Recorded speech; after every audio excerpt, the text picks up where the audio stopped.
When I was nominated as the mayor of Merafong, it was quite a shock at first. Yeah. Because there were 3 candidates. Okay. And we went for interviews. Okay. And after the interviews, obviously the organization that has deployed us came up with Councillor Nozuko best as the candidate for mayorship. And we had to go to council, and that was the process. You must be elected in council. Yes. So what I want to know is that when they were like, okay, Miss Best, you are going to be our mayor, like that feeling, how were you excited? Did you want to text someone? Did you want to call someone? Were you in shock? How were the feelings? To be honest with you, I was in shock. Yeah. Thinking about the challenges that we are experiencing. Also, already you were thinking of the challenges. Yes.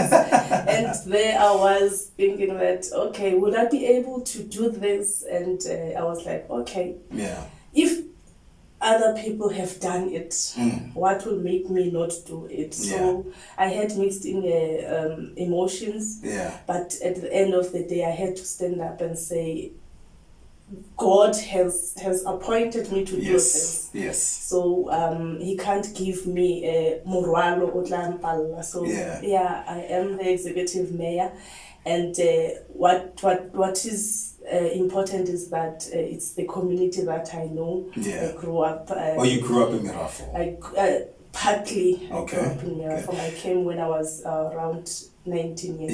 Yeah. You know, the other thing, when I read which you're the mayor, it got me so excited to say, okay, so we have a female mayor, because I believe a change will possibly come from what you are planning. I don't know what you're planning, we'll get into it, because you are like a mother now to the whole Merafong. So I'm hoping what I believe will come to life. I'm very excited for you, and congratulations. Thank you so much. And let's get into it. So the youth of Merafong, right? We're gonna start with the younger ones because they are the future of the place.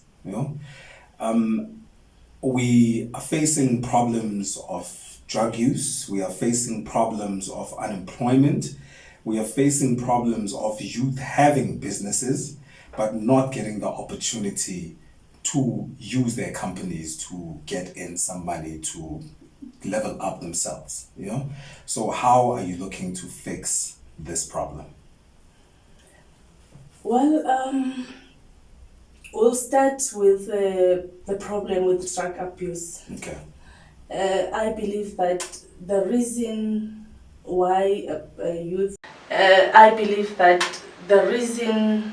why youth end up being involved in drug abuse. They don't have anything to do. Okay. You'd find those that have problems and they don't know how to deal with the problems, and they end up using drugs. Mental, emotional problems, are those the problems that you're referring to? Yes, I'm referring to those. Okay. The plan that I think will assist the youth of Merafong, firstly, there are programs of skills development. Okay. We need, as the municipality, to partner with private sector. We need to partner with institutions that have these programs. Okay. Because as the municipality, we do have them, but they will not cover a lot of people in the community. Okay. So if we partner with public sector, we partner with provincial and national departments in order to deal with the kind of situation we are having. Do you have any youth that has approached the municipality to try and pitch some problems, some proposals? To you guys to say, okay, this is the program that we have. Let's say, for example, the Wellness Show comes to you and says, look, we have a program to take young people and teach them media. Is this something you would also look into, or are you looking to work with other private sectors that are already established to help the youth? We have been receiving proposals. Last week I had engagements with youth from Merafong. There's a group that is into arts and culture. They have came with a proposal, and their proposal is good for the youth of Merafong. We are looking into implementing it. There was this other young girl who came with a program that will deal with skills development that I was talking to. They train youth in different especially the Dilanga service delivery, because we would know that we are experiencing challenges with service delivery. Okay, so by that do you mean if they training youth on how to provide service delivery, is it for themselves or to possibly get employment in the municipality? Well, according to the presentation they made, if there are opportunities, because they are working with other companies, if there's an opportunity in the company that they are partnering with, that person will be absorbed. But with the municipality, obviously, if we have trained youth and if there are opportunities, they get the first preference. And guys, don't forget that they will not pick you up from the street. They will not grab you by the hand and say, no. You need to be able to want this, and also you need to have certain skills to work for the municipality, because you are servicing everybody. Right? So that's another thing. And in terms of the youth that has studied already, because I know there's some qualified youth out there, the thing was a rumor, well, let me put it in that manner, that if you are not part of a certain organization, you will not get the opportunity to work. Is that something that you've heard of, or is it just some nonsense that people are making up? I don't want to say it's some nonsense, but that's not true. In the previous term, I served in corporate and shared services, where we would have vacant positions, and we advertise and get applicants. I always said people out there have this mentality that positions deliver to Batsona. And that is not true. Because when you sit in a panel, you check qualifications, requirements, if this person meets requirements. To such an extent that we keep on encouraging, especially those that are from Merafong, because we have graduates from Merafong, but they don't apply for positions in Merafong, having the same mentality. So we encourage them to apply, because we end up getting senior managers from other provinces, because the ones in the space, they don't apply and they have that mentality. So it's not true. It's not. So the rumor is cancelled, guys. You don't have to have a card of a political party to be, in a certain position, All right, jumping into the women of Merafong. There's a lot of young women that have projects that they're doing, the agricultural projects, they have Batrena Bantuana, I'm not really deep into what the programs are in Merafong, but I understand there are a lot of people that are doing things independently. So what we've been talking about, does it also apply to those people, if they do have companies are registered, they can come to the municipality to ask for funding or be part of a certain organization that can help them? With the kinds of people that you just spoke about, there are programs. We have your local economic development office that deals with SMMEs, women in business.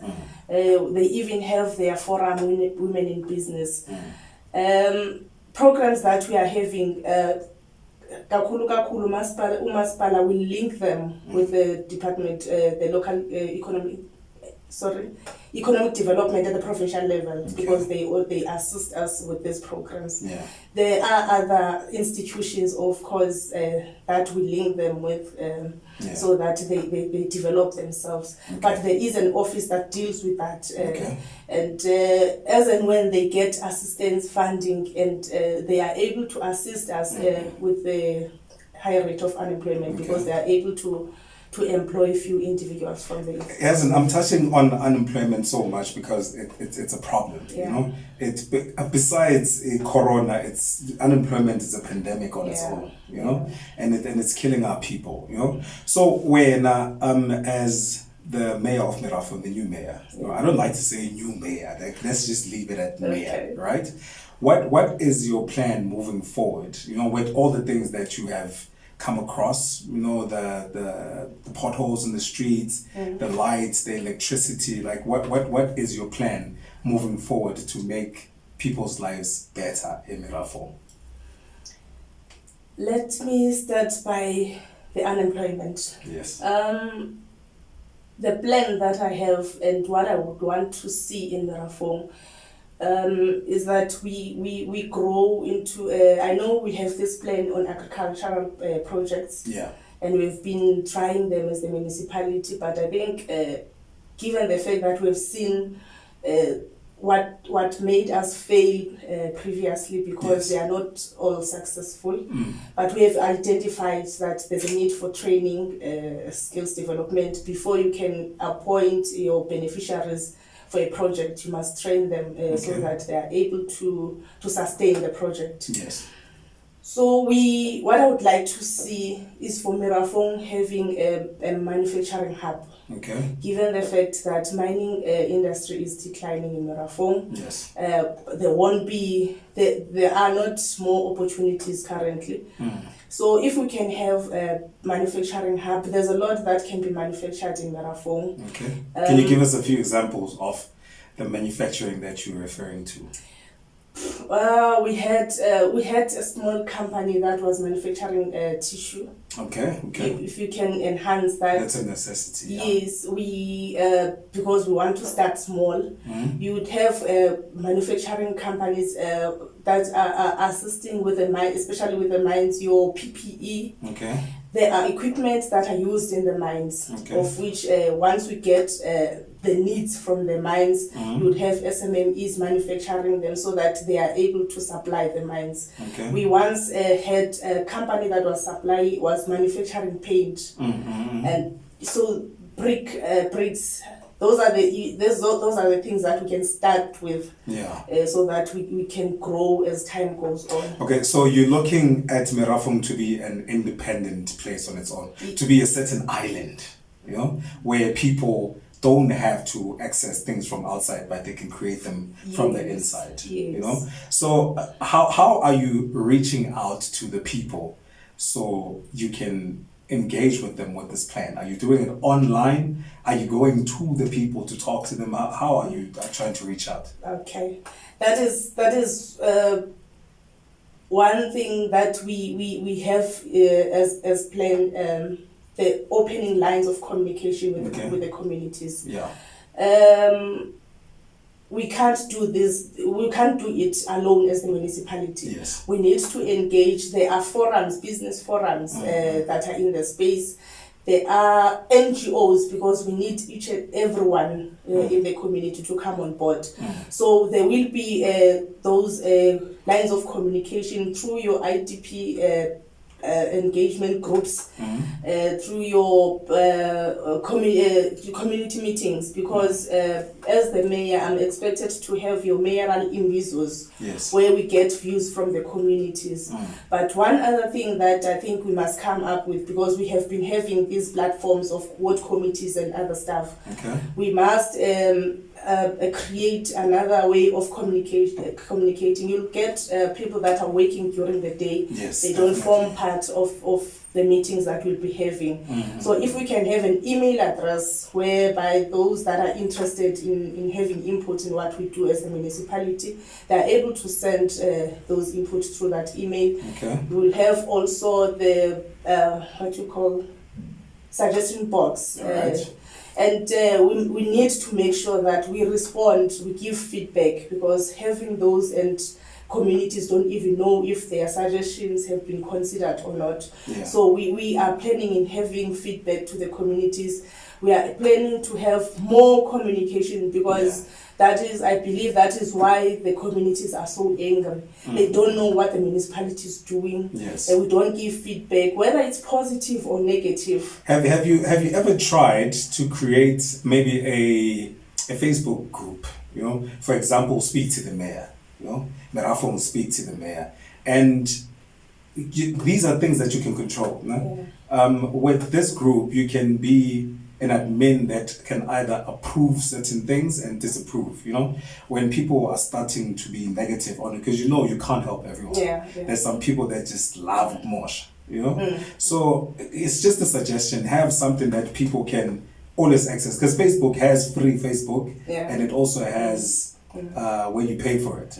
Because the thing is, if you do have an email and an online things that people can engage with you on, some people are not working, you know, going back to the unemployment. And also, do you have a Wi-Fi Merafong, like where people can just access internet? Yes, our libraries have Wi-Fi. Okay, all right. So that's another thing where people can go. But I'm excited. I'm excited for this, man. And the community itself, how are they accepting you as the mayor? Are they still upset with everything that has been going on, or are they open to you and your suggestions to moving forward? Well, you have those that are welcoming me. Okay. They even say we are going to give you a chance to prove yourself. Yeah. And I would say I really appreciate it, because if they give me a chance to service them, and obviously as and when we continue with this journey, I'm open to your positive, or like the criticism. Yes. It's a positive criticism. Yes. That always works. You know? Yeah. I have an ear for that. I have a heart for that. Yeah. There are those that you'd know. Yeah. But I'm willing. Negative, but I know that I must serve everyone. Yeah. Every corner of Merafong. So skills development, you know, for somebody that just skipped through this episode, skills development is what we've been touching on. And also remember, guys, for you to be able to pitch certain ideas to the municipality or to our mayor, you need to register your company. Right, you can't just go with a logo. Yeah. Because some people confuse this with when you have a logo, you have a full company. You know, you need to register your company or register your ideas, or have a foolproof, investigated idea. Which, okay, this is where we're going to start and this is where we're going to end. You know, so thank you very much for the input that you've gave us. Is there anything that you wanted to touch on that we are not speaking about right now? Oh, yes.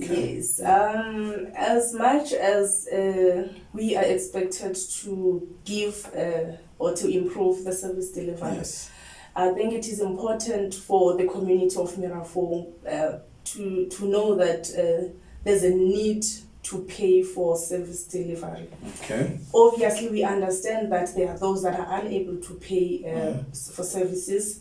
And the municipality has what we call indigent registration. Okay. So if you are unable to pay for services, you will be registered as an indigent. There's a process, of course. But those that are able to pay, we are appealing to them so that we are able to give them the services they deserve. Yes. And going deeper into this, you know, service, paying for services, paying for water and lights. What does it fix? So a person that wants to go and pay, you know, can go and say, okay, let me go and pay because reason 1, 2, 3. Yes. What does the municipality fix with this money? I would make an example of electricity. All right. Let's say we are buying electricity from Eskom at 10 rand. Yeah. what is currently happening in Merafong is that we buy this electricity at 10 rand, and what we get, and we give to the community. Okay. But what we get back, you'll find out it's 3 rand. Okay. People are not buying enough. People are not, there's illegal connections. Okay. I can tell you currently we have about 18,000 prepaid meters. So we are so the communities must assist us to help them. Yeah. Because if we are unable to get what we have used, and I think it's something that the community can do. And this is also the cause of the load sheddings that are happening, because people are overusing electricity because they're not paying for it. That's right. True. So guys, also please make sure with the service, if you can pay for it, we do that. And the indigent, some people don't know what that means. Yeah. Could you please just explain briefly what indigent means? How does it work? Okay. Yeah. In the municipality, we have approved the policy on indigent. It's whereby a household earns until about 3 point something years. So if you earn less than 3, there's a threshold. If you earn less than that, you qualify. There's no one else in the household that earns more than that. Okay. You qualify to be registered as indigent. Yeah. You'll get a form that will be approved by the ward councillor, and it's submitted to the municipality. All right. If you have this iskoloto, then it gets say councillor, and you get it's 6 kiloliters, if I'm not mistaken, of free water. Okay. And electricity. Right. So if you use more than that, obviously you must pay the difference. Okay. But if you don't, you keep it that way, you get that free electricity and water. Because the thing is, I'm indigent. Myself as well, I thought for abogoko nabomkhulu. Yes, abogoko nabomkhulu, they qualify for it. Okay. Yeah. And so if there's youth that lives in the RDP house and they earn less than 2.5, let's say a person who's 30, they can also apply for this. They can also apply, provided that they own that house. That house belongs to them, because the address must belong you. The house must belong to you. You must be the owner of the house. Yeah. All right. So a person can come on behalf of Ugogo. Okay, apply for indigent on behalf of Ugogo. Ugogo mele athole form assign, and then she must go. Yes. Okay. Yeah. All right. Any last words of encouragement to the people of Merafong? The last words. We will always appeal to the people of Merafong to communicate with us as much as we are going to go out and have road shows. Okay. In whatever that we do, we are planning to have lines of communications with them so that we don't decide for them. Okay. We decide together with them. Yeah. So if they open doors for us, we will be working for them to improve their lifestyle. Okay. All right, guys, it was the Wilbur Show Radio TV, and thank you for the Merafong Mayor for coming and talking to us. If there's any question that I didn't ask and you feel that it needs to be asked, you can always send it through to our post comment box, and I'm sure she will respond to it. I'll just tag her on the questions and she will definitely respond to it. I mean, she has just got into the position. We're not going to grill her. We're going to wait and be patient and see how she changes people's lives. And please don't forget to subscribe to our YouTube channel. And thank you very much.